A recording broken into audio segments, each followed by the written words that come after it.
आज हम एक ऐसे विषय पे बात करने के लिए जा रहे हैं जो विषय बहुत ही विवादित विषय है और इस पे कई लोगों के अलग अलग बयान हैं, अलग अलग सोच, अलग अलग विचार हैं।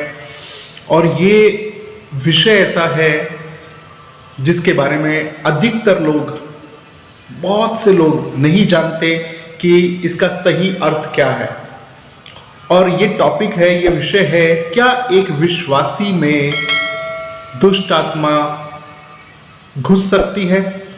क्या एक विश्वासी दुष्ट आत्मा ग्रस्त हो सकता है? क्या एक विश्वास करने वाले व्यक्ति में दुष्ट आत्माएं जा सकती है? तो इस विषय पे आज हम इसको रीति से समझेंगे, सही रीति से इसको समझेंगे कि क्या एक विश्वासी में दुष्ट आत्माएं घुस सकती है।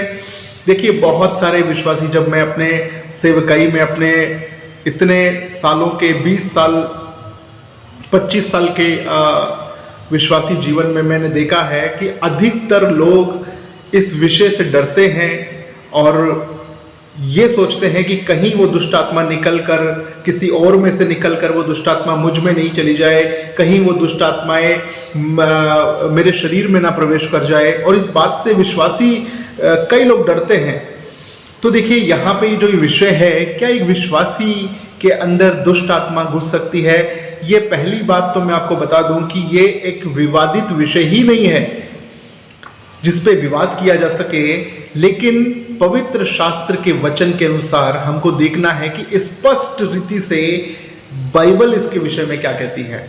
ये हमारी अटकलें लगाने का जरूरत नहीं है। हम अपने अनुभव, देखिए, हम बहुत बार देखे थे, वो भाई काफ़ी दिनों से चर्च जा रहा था और अचानक से उसके शरीर में एक दुष्ट आत्मा आ गई। कई बार मैंने देखा है कि एक बहन थी जो कितने सालों से चर्च में जा रही थी, अच्छी गवाही देती थी, अच्छा हमेशा प्रभु की बातें करती थी, पर एक दिन मैंने देखा कि उसमें दुष्ट आत्मा समा गई और वो दुष्ट आत्माग्रस्त हो गई। तो फिर क्या समझें कि कौन सही बोल रहा है, कौन सही बोल रहा है, गलत बोल रहा है। तो बाइबल से हमें जानने की आवश्यकता है। हमें चीज़ों को अनुभव से नहीं जानना है। अनुभव एक सीमित दायरे तक ठीक है, परंतु परमेश्वर का वचन ही आपको स्पष्ट बताता है। तो देखिए, एक वचन को आप पढ़ सकते हैं, मत्ती उसका 16 अध्याय और 23 वचन में इस प्रकार से लिखा है कि जब यीशु ने पतरस को डांटा और कहा कि ऐ शैतान, मेरे सामने से दूर हो जा। तो पतरस, इसका मतलब ये नहीं था कि पतरस दुष्ट आत्मा ग्रस्त हो गया था, पतरस के अंदर कोई दुष्ट आत्मा चली गई थी, पर पतरस के विचारों को दुष्ट आत्मा नियंत्रित कर रही थी। यानी कि एक दुष्ट आत्मा, एक अशुद्ध आत्मा जो है, वो एक विश्वासी को बाहर से, उसके शरीर के बाहर रहकर वो उसको अफेक्ट कर सकती है।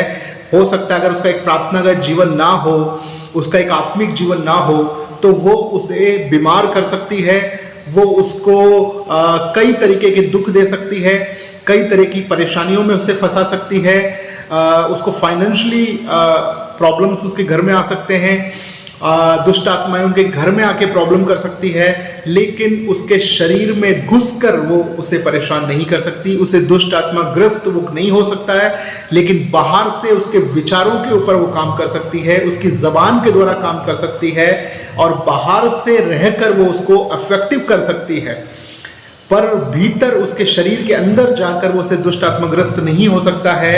एक वचन को अगर हम और देखें, पहला इतिहास 21 वचन और उसका पहला वर्ष में हम देखते हैं कि दुष्ट आत्मा ने दाऊद को उकसाया और उसने इजराइलियों की गिनती ली।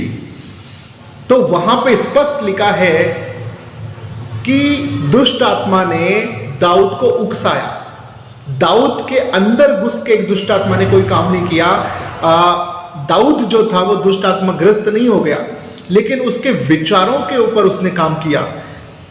दाऊद के विचारों के, उसको दाऊद के माइंड में उसने ऐसे ऐसे विचार डाले कि हमें इजराइलियों की गिनती लेनी चाहिए, वो अपने अपने गिनती करना चाहिए। क्योंकि दाऊद को क्या हुआ, डाउट आया कि खुदा मेरे लिए कर पाएगा कि नहीं कर, तो मैं अपनी सेना को, अपनी इजराइलियों की गिनती ले लूं। तो देखिए ये ऐसे डाउट हर विश्वासी के ऊपर शैतान डालता है। हर विश्वासी के ऊपर वो ऐसे शक डाल सकता है कि वो खुदा के ऊपर शक करे, खुदा के सामर्थ्य के ऊपर शक करे, लेकिन वो दुष्ट आत्मा ग्रस्त अंदर से नहीं हो सकता। उसके शरीर में दुष्ट आत्माएं घुस नहीं सकती है, लेकिन बाहर से उसे परेशान जरूर कर सकती है। अगर वो आत्मिक जीवन सही नहीं जी रहा है, अगर वो एक प्रार्थना का जीवन नहीं है उसके पास, फास्टिंग का जीवन नहीं है, वो वचन को पढ़ता नहीं पढ़ पा रहा है, तो वो दुष्ट आत्मा से ग्रस्त नहीं हो सकता है। दुष्ट आत्मा उसके शरीर में नहीं जा सकती है, लेकिन बाहर से बुरे प्रभाव उसके शरीर पर आ सकते हैं। उसको बीमार वो हो सकता है, फाइनेंशियली प्रॉब्लम उसके ऊपर आ सकती है, उसके घर में कष्ट हो सकते हैं, झगड़े हो सकते हैं, हर दिन पति पत्नी के बीच में झगड़े होंगे, माता पिता के बीच में झगड़े हो जाएंगे, और घर में एक अशांति का माहौल वो दुष्ट आत्माएं कर देंगी। शैतान जो है वो दुष्ट आत्मा का जो एटमॉस्फेयर है वह उसको प्रभावित कर देगा। उस घर में से शांति चली जाएगी, बाल बच्चों में लड़ाई झगड़े हो जाएंगे, कोई बच्चे माँ बाप की बात नहीं सुनेंगे, अलग अलग रास्ते, वो सब दुष्ट आत्मा ग्रस्त हो सकते हैं, दुष्ट आत्मा से प्रभावित हो सकते हैं, पर दुष्ट आत्मा से ग्रस्त नहीं हो सकते। उसके शरीर में दुष्ट आत्माएं नहीं जा सकती है, क्योंकि अगर हम वचन पढ़ेंगे तो स्पष्ट लिखा है 2 कुरिन्थियों उसका 6 कि हमारी जो देह है वो पवित्र आत्मा का मंदिर है। और ये मंदिर यानी कि परमेश्वर की प्रॉपर्टी है, पवित्र आत्मा की प्रॉपर्टी है, और कोई अशुद्ध आत्मा परमेश्वर के मंदिर में घुसकर उस पर कब्जा नहीं कर सकती है। अगर पवित्र आत्मा ऑलरेडी हमारे अंदर रहता है, परमेश्वर की आत्मा रहती है, तो ये परमेश्वर का घर है, परमेश्वर का मंदिर है, और शैतान या कोई भी अशुद्ध आत्मा परमेश्वर के मंदिर पे कब्जा नहीं कर सकती है। ये वचन में लिखा है।